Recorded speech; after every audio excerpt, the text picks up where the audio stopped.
Welcome to the Lunch Hour with Mr. Credit. It's the big guy. Get in here. And today, it's Wise Wednesday. You're so wise. You're like a miniature Buddha covered in hair. Giving you the smartest financial advice in every aspect of your financial life. You're so money you don't even know it. And now, the Lunch Hour with Mr. Credit on ESPN Radio 1700. Hey, it's your tomorrow. Come on, it's everything. Welcome. It is that time again on this Wise Wednesday. It's JJ in the hot seat, Synergy One Lending. And once again, we have an amazing panel for you in studio to make you a little bit smarter than the next guy. And why do you want to be smarter? So you can make the right decisions when it comes to all things in life. And we are going to talk about real estate today. It's a nice, beautiful, sunny San Diego Wednesday. I think it's been like this all year. I mean, it's just amazing. I honestly don't remember a bad day in 2014 weather-wise here in San Diego, and that is why you pay the big bucks to live here. I have to remind myself that sometimes. In studio today, I'll go from right to left. Repeat offender, and it's been a long time, Billy, since you've been coming on the show. We have Billy Colstock, Keller Williams, SoCal Lifestyle Realty.com. Did I get that right? Yeah, I think so. SoCal Lifestyle. There might be a couple more letters. I don't know. It's a long one. I have it in front of me, but Thanks Billy, for having how me. you doing? I'm doing great, man. Yeah, it's been. I was out of town working from the East Coast for a couple weeks. I think I missed a day when you came on. Is that why the bit about the weather? No, the weather was great back there. It's like I go back there for the summer weather, but it's just amazing. I was sweating early. Normally I wear a coat in here. Yep. And literally earlier today, I was sweating through my coat. Yeah. And it's embarrassing. It is. I mean, just hands down, it's embarrassing. It's true to admit that, but it's just hot. So I don't know. Maybe who knows? I got this new dog at home. That thing's probably got me all heated up somehow. Yes, new dog in the JJ household. Lab Rescue. Want to thank Lab Rescue for helping us get this new pooch and giving her a new home. Her name is Sandy.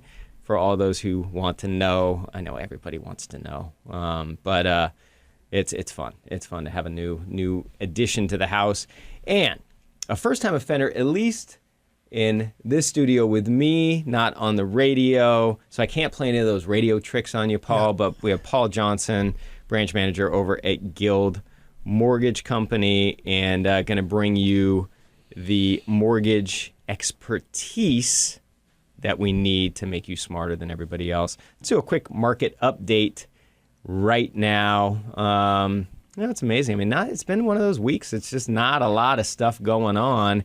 Even though we have a lot of earnings being released, we have a little bit more red today in the Dow, a little green on the other two indexes, and 10-year Treasury on the bond market is just kind of holding steady, which, for mortgage rates, it's a good thing. It's good. And, Paul will talk about this a little bit later, but I'm going to ask you a question right now.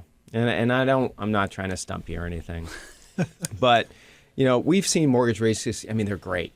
Yeah. Right. I mean, if you were to ask me back in March, February, January, never would think we would have mortgage rates where they are right now. Right. Still in the low fours, in the threes on the Gubby stuff, low fours on the jumbo stuff.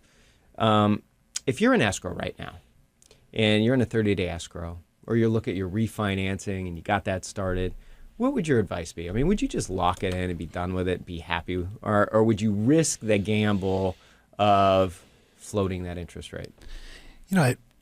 I don't think that's a clear-cut answer for everyone, but most people should just lock it down.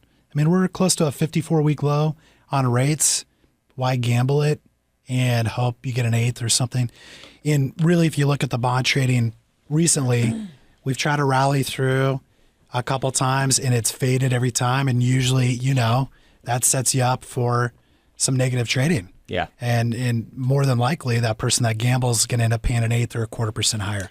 Yeah, and I agree with you 100% here. I mean, why gamble on trying to get something? It's Billy, hopefully we'll go to the track a little bit later this year and gamble on the horses. Yep. That's gambling. Yep. That's real gambling. You're paying money to watch horses run around a track and you hope they come in a certain order, right? That's gambling. You don't need to gamble on your interest rate. Right. Go to Saquon if you want to gamble, on cards or something like. Go to Del Mar if you want to gamble on the horses, but you don't need to gamble on something as huge as your mortgage. And it's a lot harder to pick up that eighth in rate than it is to lose it. You'll lose it fast. You'll lose it overnight. You wake up the next day, call your loan guy, girl, and say, "Hey, where are rates today? I want to do a check-in." Yeah. And they're like, "Oh, well, you lost 0.25%." Yeah. You're not going to get that gain. You'll never really make that call and say, "Oh, you picked up 0.25% in rate." Yeah. Because it's a slow trek down. It's a fast trek back up. So if you're happy where you are, don't mess around with that. Just lock it in. There's been a lot of talk of millennials, this younger generation.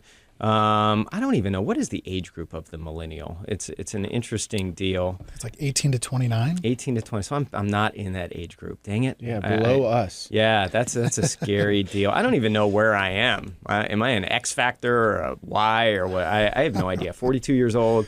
I don't know where I belong in all this. But, it's interesting kind of looking at this. And this is just an article in CNN. One of the things, we're talking about, where the millennials putting their money, where are they thinking their cash is good.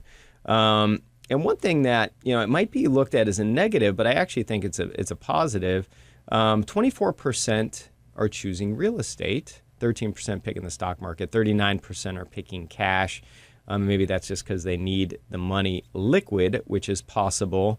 But is this something to worry about looking at this younger generation? I mean, and Billy, I'm going to go to you on this. We talk about real estate, right? And, looking ahead in life. I mean, these are young people out of high school, through college possibly, just kind of getting into the workforce a little bit. And, since we're going to be talking about real estate today, I mean, 24%, so a quarter of them are thinking real estate, not that they might even be able to do anything.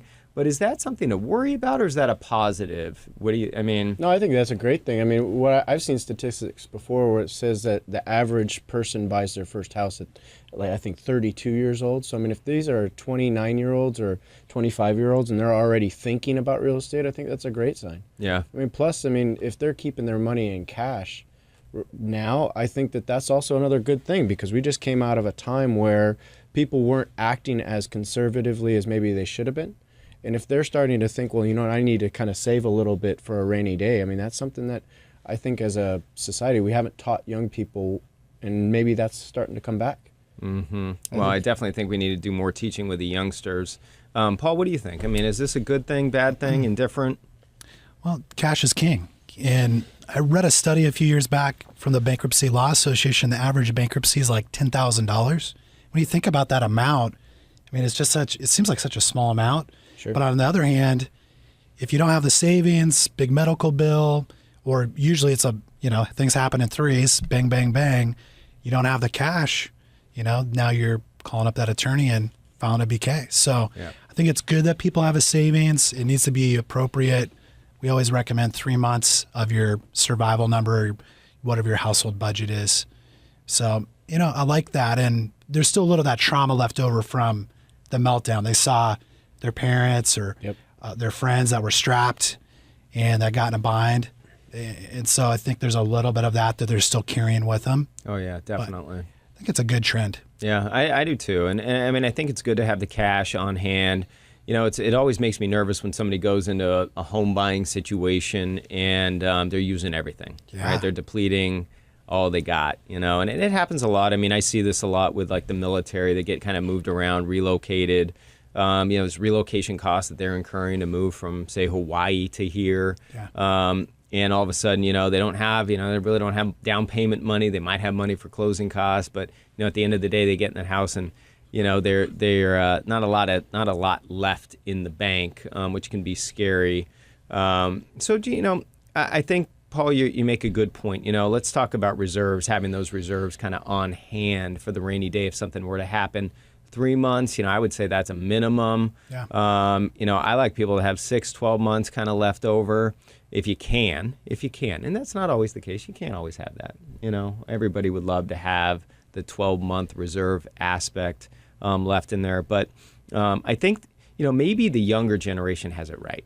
Maybe watching their family and their friends kind of go through some hard times. It might take some time to kind of heal that stuff, but at the same time, maybe they learn something from it, and maybe that's where the cash is king right now in the millennials. It's not necessarily a bad thing. Let's give them a hand, and maybe they have something going on right here.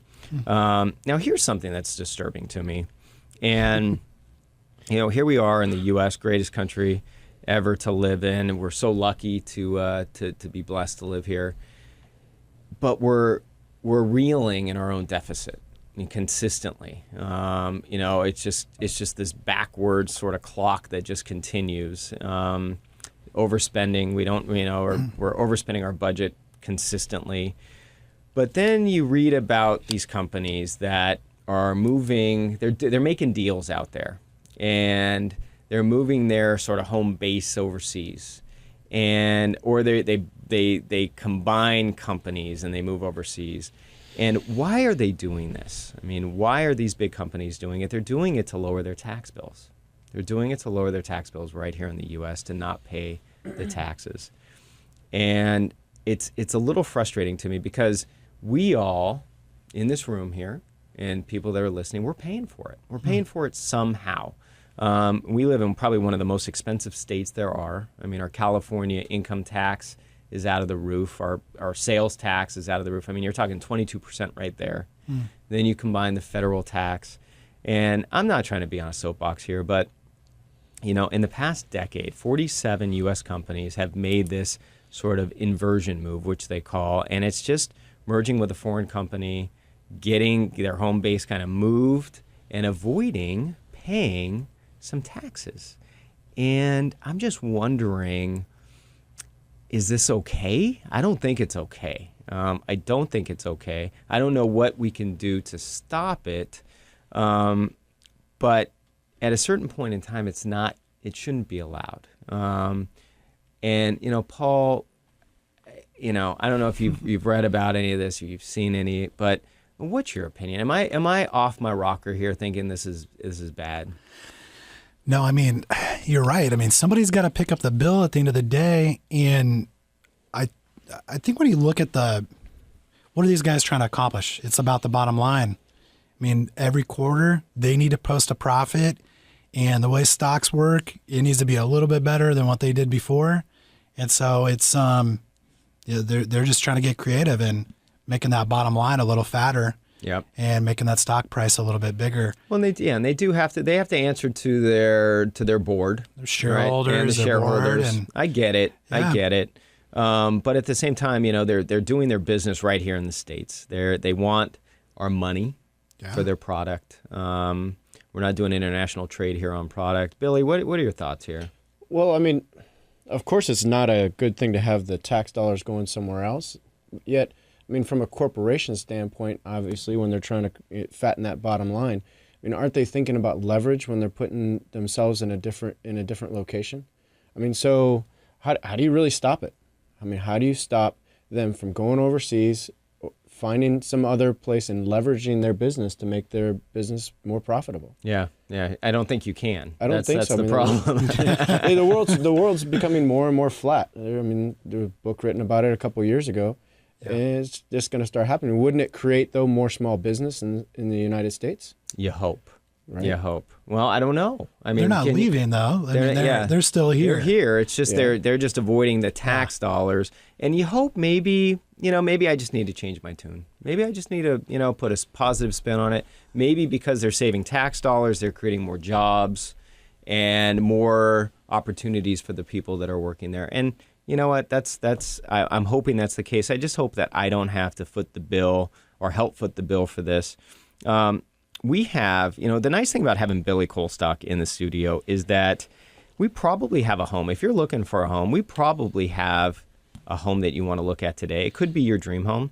So we have some listings that we're going to talk about a little bit later. We have some new properties that are coming on market, and that is the ticket right there, right, Billy? I think to so. get a possible chance at a home that's not even out there, and you're going to learn about it right here today on the Mr. Credit Show when we come back. 1700 ESPN. If you would like free advice from Mr. Credit, just call or text 619-786-7853. That's 619-786-7853. Welcome back to the Lunch Hour with Mr. Credit. And today, it's Wise Wednesday on ESPN Radio 1700.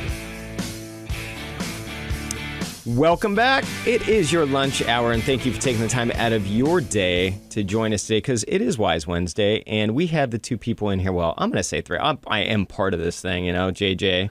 And we have Billy Colstock, Keller Williams, SoCalLifestyleRealty.com is the easiest place to find Billy, and Paul Johnson over at Guild Mortgage in the house today. And if you have any questions, it's really easy. You can just go to AskJJNow.com. You send me a text, shoot me an email. If you have any questions, we'll try to get them on today. If not, we'll get them on next time. But we're here to help you out and possibly find your home today. If you have been looking, and I know it's tough out there, Billy brought in some listings, some new listings. We're going to go over a little bit later in the show. But I want to talk about this, guys. Inventory levels, it was just a few months ago in, March or something like that inventory levels in San Diego County were at, 3,000 homes, 3,500 homes. Billy, do you have any idea? What are we still over 8,000? Yes. We are? Yeah. Is it getting closer to 9,000? I saw it the other day. It was at 84. 8,400. 8,400. Okay. Mm-hmm. So that's holding it's been over 8,000 for a couple months now, holding pretty steady.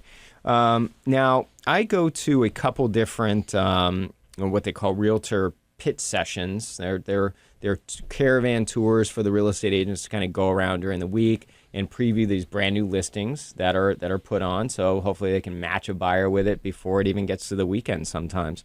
Today in Carlsbad, very interesting to me, 48 properties on tour. And I didn't count how many were over $1 million, but a lot of them. It's an expensive area up there. Carlsbad, Encinitas, Cardiff, Leucadia. It encompasses that whole La Costa area. But 48 properties, that's a big number. And I'm just wondering, Billy, because I'm on the lending side. Paul and I are on the lending side. What's going on? Is this are sellers finally like, you know what? I think it's time to list the house. We got to, we know we've been wanting to do it. It's now summertime. We're now in the middle of July. Let's get this thing on the market. Yeah, or, of course. Is that what's going on? Yeah, absolutely. People have been in their houses for last 7, 8, 9, 10 years without the ability to move. And you're absolutely right. The over $1 million home, those folks were even waiting longer. And now they're sitting back going, all right, now's the time. There are buyers in the marketplace. People are getting great interest rates. It's the time. Okay. So we don't have to worry. If I'm a buyer, and here's the thing. I'm always trying to put myself in somebody else's shoes, right? So I'm a seller. It's now the time. I'm a buyer. I'm reading some stuff, listening to the show today. Inventory levels are going up. There's more stuff out there on the market. Sure. Am I going to get a better deal because of that? Or it's just market price?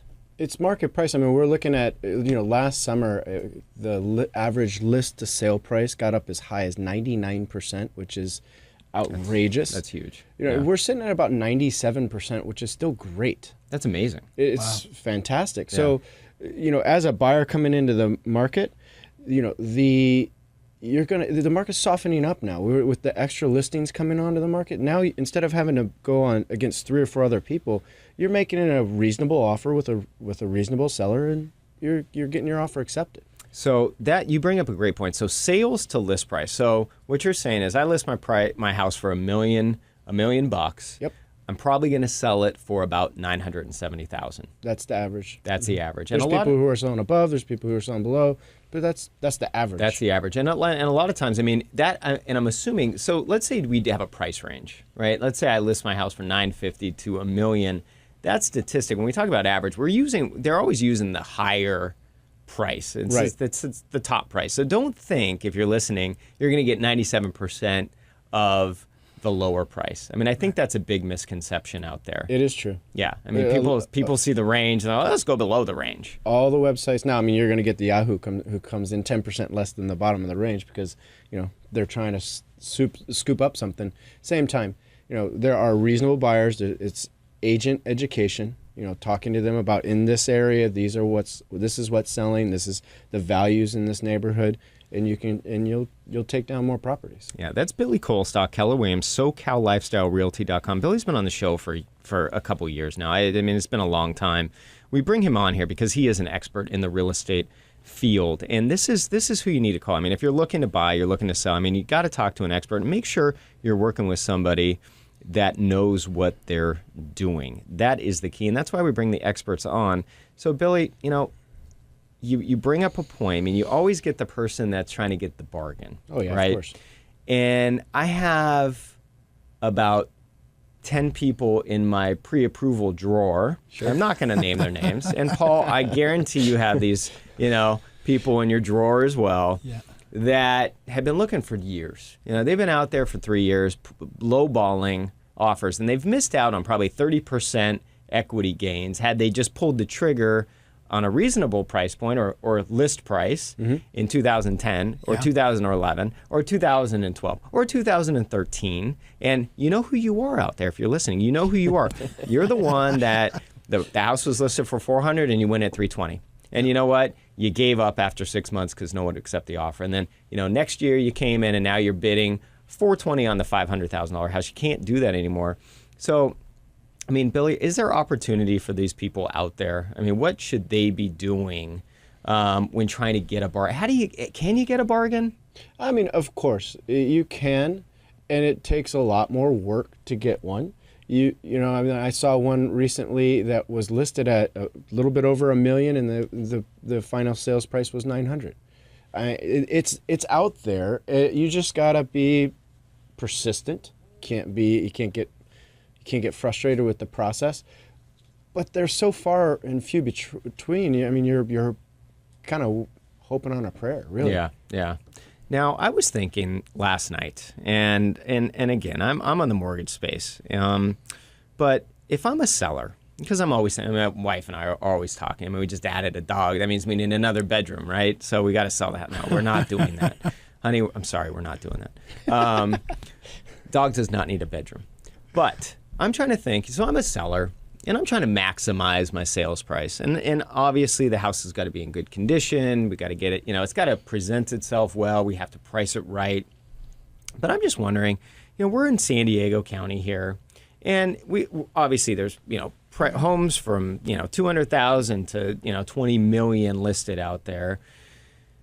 But if I want to maximize my price, should I be looking at a different buyer? And what I mean by this is there's a lot of people out there that have struggled to get into homes, struggled to get their offers accepted. FHA buyers, VA buyers, buyers that are, putting 10% down, not the 50% down buyer, not the 30% down buyer. Maybe on paper coming in, the offer doesn't look as strong as another one. But if I'm a seller, should I maybe be looking at these more so than the all cash offer? Is this a strategy to maximize maybe a sales price? Well, of course. I mean, I think that the mindset of the buyer, a lot of times when you're leveraging the type of loan that you're getting, one way to leverage that loan is to offer a little bit more. And for a seller, it's real dollars. It's $10,000 more is a real $10,000 to a seller, whereas to a buyer, it's $50, $60 a month at this interest rate, depending on your price point.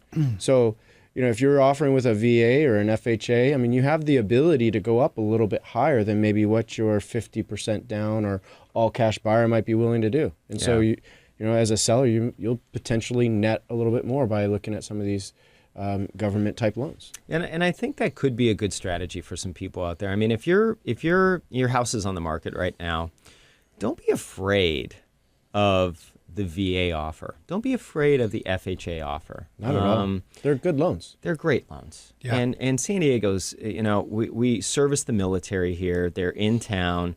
you can borrow up to $1.5 million with a VA loan, and I don't think sellers even realize that. Yeah. There's a potential to really maximize, what you're looking at, netting on your sales price. So don't be afraid of these types of buyers, because you know what, they'll probably jump through hoops because they've had a hard time getting an offer accepted.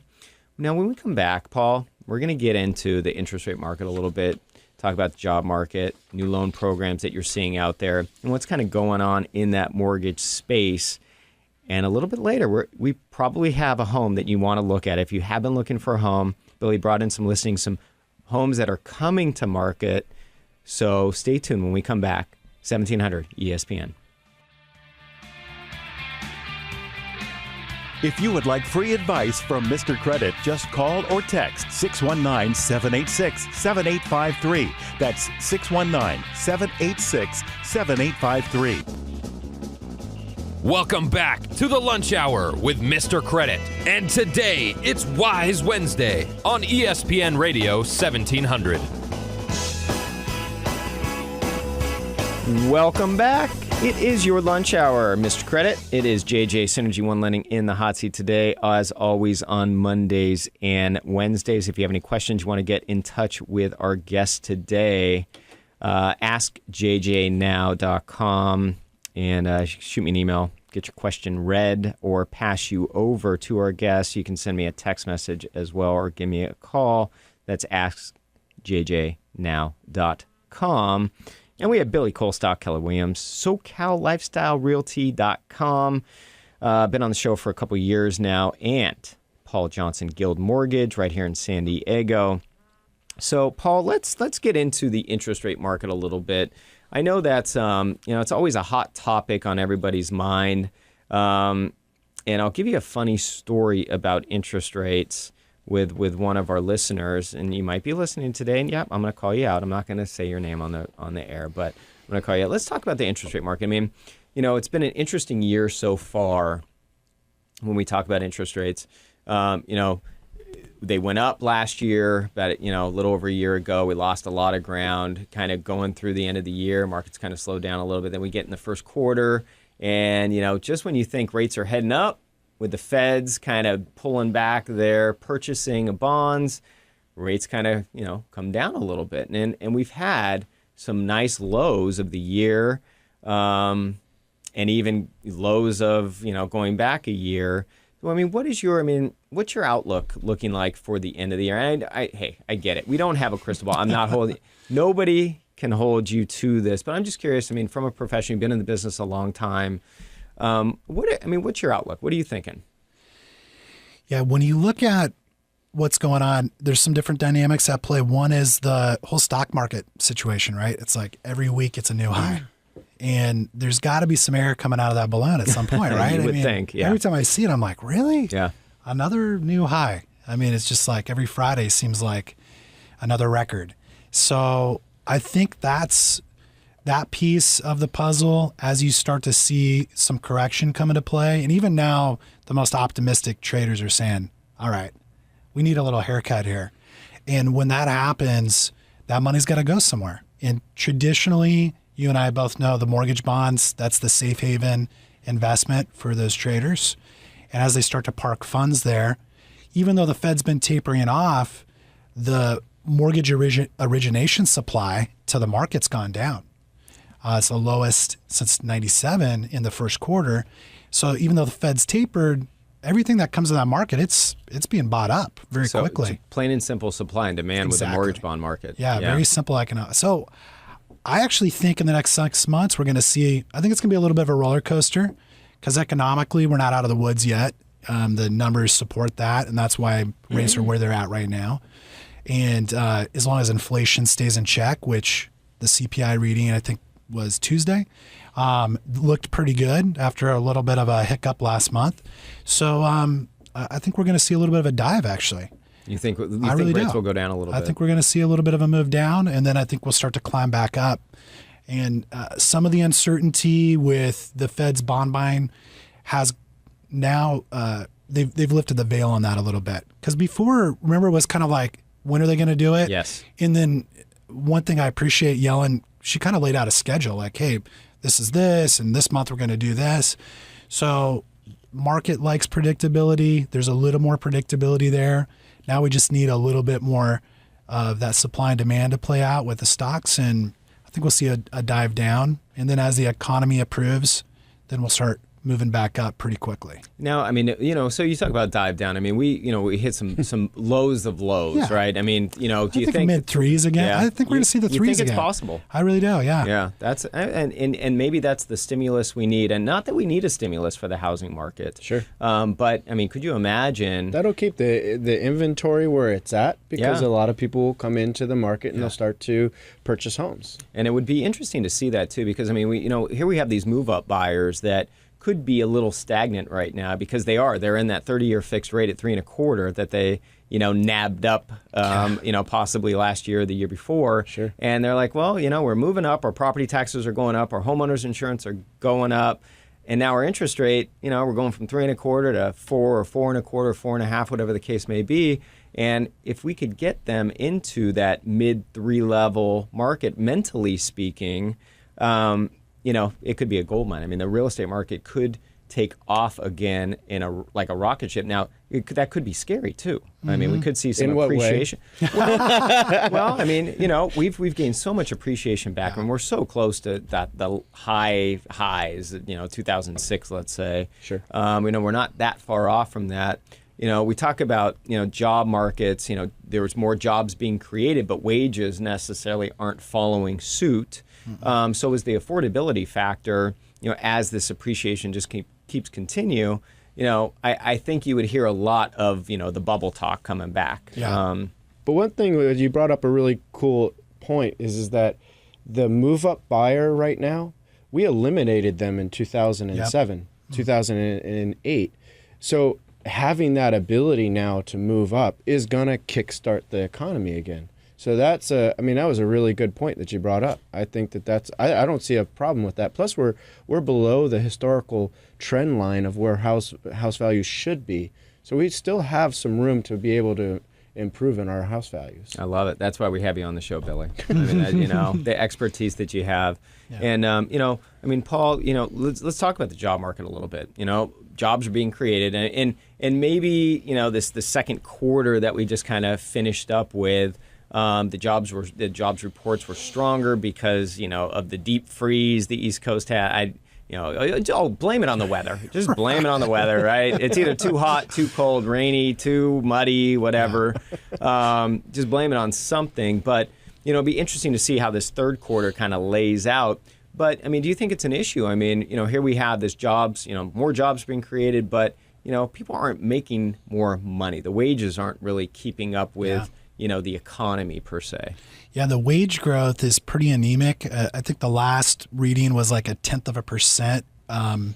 In jobs, honestly, I mean, that's the lifeblood of the housing market. When people are confident, they're making money, they feel secure about their future, they want to buy a house, they want to put down roots. And there's a lot of concern when you look at the last jobs report too, look at what type of jobs were being created. Service, restaurant, bars. It was a very heavy concentration of that. And those are not high wage jobs. In an area like San Diego, it's going to make it really tough to break into the real estate market with that type of a job. So yeah, I agree with you. I think this third quarter, it's going to tell the tale of where things are going. It will be interesting. I think the nice thing, I mean, if you're a buyer and you're worried about, inventory levels or even if you're thinking prices are going to come down, I'm going to just kind of give you a little insight here.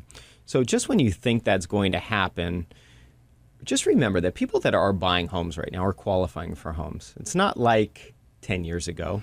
It's not like 8 years ago where you didn't really have to have a job per se or the provable income. People are putting money down, getting in the housing market. The housing market is very strong right now from an ownership perspective. So you're not going to see that default rate that you might think could potentially happen, even if prices came in a couple percent, which they're not as of right now. The strength of ownership is there, and people have money invested in these homes. I mean, you see people, Billy, coming in with all cash. I mean, they're not going to walk away from their house because they paid all cash for it. It's really difficult to walk away from a house when you put 20% down. Yep. You're going to hang on to that thing, and that's what that's what's different now about the appreciation that's being gained. So, Paul, I mean, you're a buyer out there. I mean, is there anything? I mean, new loan programs, new mortgages coming to the marketplace. Are you seeing anything that's new, innovative, that is coming to the marketplace, or you hear about that could potentially be there to help some of those buyers that have struggled to get the financing they need? Yeah, I think underwriting is still very tight. There are new products coming out all the time, still within a very tight window of qualifying. I think they said last quarter the average loan had a 719 FICO with like 16% down. That's a pretty high, like you said, a very high quality buyer. Yes. You're seeing a lot of the ARM programs come back because really affordability is the whole thing. So, the FHA and VA 5 years are starting to get hot again. There was 18% move up in ARM programs over the last 3 months. Stated income is coming back for those self-employed people. And I personally feel like that market's been so underserved the last 3 or 4 years. There's some awesome business owners that have ran great businesses for 10, 15, 20 years. They've got 20, 30% to put down, and they've kind of been on the outside looking in. Yeah, definitely. So you're seeing some movement on with some of the, let's say, like fringe lenders. The good news about that is it builds a track record. And as those loan pools perform well, then it becomes more of a mainstream product. And so I know, for us, there's some products that we can broker, which I tend to shy away from a little bit. But I think that's good news because over the next 6 to 12 months, hopefully there's some good, solid options for those self-employed folks that have really earned the right to be in this market. Yeah, I agree. I think it's good news. And specifically, you have to be self-employed. Don't think you're going to get this loan and you're a W-2 employee because it's not for you. That's why stated income loans came out years and years ago for the truly self-employed for a reason. There was never a reason to put the W-2 person in that program. When we come back, if you have been looking for a home and you're struggling, we're going to go over some listings that are on the market right now. We're also going to talk about some new listings that have not hit the marketplace. So stay tuned because we may have your dream home when we come back with Billy Colstock and his listing inventory. It's your lunch hour, 1700 ESPN. If you would like free advice from Mr. Credit, just call or text 619-786-7853. That's 619-786-7853. Welcome back to the lunch hour with Mr. Credit. And today, it's Wise Wednesday on ESPN Radio 1700. Welcome back. It is your lunch hour, 1700 ESPN, Mr. Credit Show. It's JJ, Synergy One Lending in the hot seat today. If you have any questions, please go to askjjnow.com. Shoot me an email, send me a text, or give me a call. And I can also put you in touch with our two guests today because I know how hard it is to write everything down when you're driving in your car and enjoying your lunch.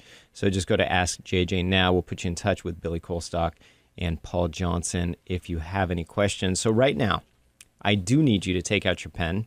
I do need you to listen up. If you have been looking for that home, which I know so many of you have been, and not just for a year, some of you 2 years, and it's been frustrating and you didn't think you could get into a house because you've put in 20 offers and you're just not getting them accepted. Number one, you're working with the wrong agent. I'm just going to tell I'll lay that out there. You're working with the wrong person. You need to work with somebody that comes on the show we can put you in touch with. Today, that would be Billy Colstock. And we have 6 homes, 4 of which are on the market right now, 2 of which are coming soon. Exactly. And I'm going to hold those off for just a minute because you just, that is the way to get the house that you really want. Let's talk about these homes, Billy. And this is why I love you coming on because we actually talk about real estate and real properties on the marketplace. So let's get started right now. 3477 Parr Drive in La Mesa. It is listed for $379. And give me the scoop on this place. This is a great listing. It's in a beautiful neighborhood, really close-knit community. It's a 3-bedroom with an optional 4th bedroom, and it's listed really, really well. We're just waiting on getting an offer on this one. I can't believe you. I can't believe it's. It's actually on a corner lot. It's spectacular. I mean, it's got a great backyard, great curb appeal, beautiful house. I love it. And you're talking about 3 or 4 bedroom here. I mean, it's got the optional. Sounds like it's a perfect family home. I mean, La Mesa, great area. Parr Drive. Is it close to a golf course? I mean, I'm just curious. No, it was actually done on top of a golf course. Oh, it's done. Okay. So that there's makes sense. there's also trophy and fairway. Oh, cool. Parr I like Drive. it. I like it. I've always, not that I could ever get a par when I'm playing in the last couple of years. For you, but it's on bogey. Yeah, it's on bogey, or double bogey drive. No, I mean, that's an amazing, under 400,000 here, folks. I mean, you can't find a lot under 400,000. We're talking about La Mesa family home. Let's go to the next one, 1643 David Drive. This is up north a little bit on the east side in Escondido. $430 is the price.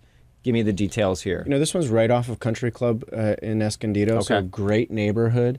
It's a 3-bedroom, 2-bath. We just did the full remodel on this one. So this one is a fantastic deal in a fantastic area. So turnkey. Turnkey. You walk in. Turnkey, You don't have to do walk in, anything. yep. And this is the cool thing. I mean, so there's a lot of people out there that might have the money for a down payment, but they don't have the money to do fix-up stuff. Oh, yeah. And this is the beauty of people coming in and fixing a home up and taking care of that stuff. So you can walk in, you can move your furniture in, get situated, and just enjoy your home. You don't have to worry about redoing the bathroom, redoing the kitchen floor, redoing the countertops. $430,000 off of Country Club. And is this on a golf course or close to it? It has some open space. Actually, right behind this is where there was a golf course at one point in time. See, that's it must be golf's on my mind. Obviously, I booked a tee time for August 8th, so my once a year golf date. Okay, next one. That's $430,000, folks. These price points are insane. 635 Claydale Ave in El Cajon. $400,000. Give me the details. This one is this one is going to sell in a minute. We're actually going to put it on the market tomorrow. So it's actually not even on the market. Right. So this one's not on the market yet. You gave one of them away. Whoa. So here we go. So this one's going to be listed from $395 to $419. Okay. It's got a pool, a large backyard, 2-car garage in El Cajon, completely remodeled. This is remodeled as well. Open kitchen, 3-bedroom, 2-bath. You've got a kitchen that opens up into a family room that opens up into almost like a game room. It's an outstanding. It's a steal.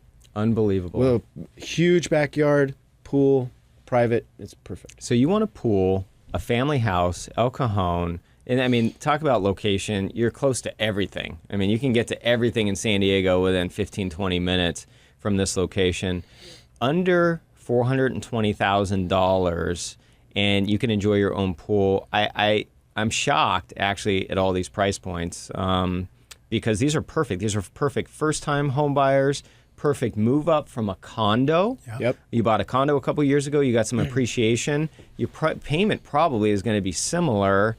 It's even good for people who are thinking about moving school districts. I love it. A family, who wants to get from, who knows, from Humul to El Cajon. Get closer to San Diego. Yeah. I love it.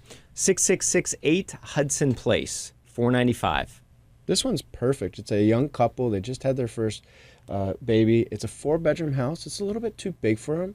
And they want to move up north, a little bit closer to mom and dad. Their parents live in San Juan Capistrano. Okay. And they want to get up north. So they want to get this house on the market. The market has increased to a price where they feel like they can make a little bit of money on this. And they want to sell it. It's I love it. 4-bedroom, 2-bath in San Carlos. That's another great family area, great school district, centralized, under 500,000. Right by Cowles Mountain. Right back Cowles Mountain, or Coles Mountain, as my wife would call it. Her last name is, you know that. I do, yeah. Yes. We had that conversation last time. Okay, here's the properties not on market yet. These are the ones that you need to pay attention of. If you want to get a house, now I don't know, can I say the address? Yeah. Yeah, I can. Okay, 7391 Marjoram Ave in San Diego, under 700,000. Give me the scoop. This is not on market yet, so you can preview this thing before it hits the market. This one's going to be ready August 1st. Okay. We're setting up the staging on this one. It's a family home. It was owned by one person. They just got done with the renovation themselves. It's a 5-bedroom house. Wow. 5-bedroom house in Del Cerro. Unbelievable. It's got a pool. It's got a pool. Yeah, it's going to be completely redone, ready to walk in and just start living, as you So say. you're talking about in a week from now, if you want to preview this, you need to reach out to Billy today. I'm going to give you his phone number because you need to write it down. It's 619-787-4066, 619-787-4066, or find him online at SoCalLifestyleRealty.com. And we have one more, not on the market, coming to the market. These are the ones that you need to get in on right away. 1821 Via Alina in Oceanside, this little bit up north, under $450. Give me the scoop. This one is in Casa de Oro. Okay. Fantastic neighborhood. It's close to Pendleton. It's going to be perfect for a VA buyer. It's been a tenant-occupied property for the last 10 years. Okay. Seller did some updating to the property. It's this community, I mean, when they go on, the average, I was looking at the last 5 or 6 sales, 13, 14 days. Wow. This one's going to be ready August 7th. August 7th, so 2 weeks away. Now, can you get somebody in to preview the house before it gets We can, on the but market? we probably should wait until all the renovations are done. Okay. Just so that we can make sure we have a good showing. I like it. But absolutely, before it hits the market, not a problem. Okay, so what you need to do, if you have been looking for a house, we just gave you 3 that are not on the market yet. I mean, this is the way you get a house. I mean, if you've been struggling, a lot of these homes are redone, they're ready to go, they're turnkey. You walk in, you move your furniture in, you relax, you put your feet up, you grab your beer or your soda, and you just enjoy your new home. Get in touch. Billy Colstock, Keller Williams, SoCalLifestyleRealty.com, 619-787-4066. Billy, you had a comment? No, you know what? Jasenia actually was just texting me that we took one more listing today while we were on air. We have 30 seconds. Give it to you. This one is going to be an investor special. Okay. It's in Granite Hills. We're going to list that right around $430. It needs to be renovated. The house next door is on the market for $589. Oh my goodness. To six in the sixes. This is a flipper. If you're an investor, you want to flip one. I know there's not a lot of inventory out there. Get in touch with Billy. Billy Colstock, SoCalLifestyleRealty.com. Thank you, Billy, for coming on today. Always appreciate your time. Always great to see you in the studio. Thanks. Paul Johnson, great to have you in here today. Thanks. Appreciate your time today. Time runs out fast. It's your lunch hour. It's your Wise Wednesday. I know we made you a little bit smarter than the next guy. We'll see you on Monday. Mr. Credit. If you would like to contact Mr. Credit or access any free offers mentioned on the show, just go to MrCredit.org. That's MrCredit.org.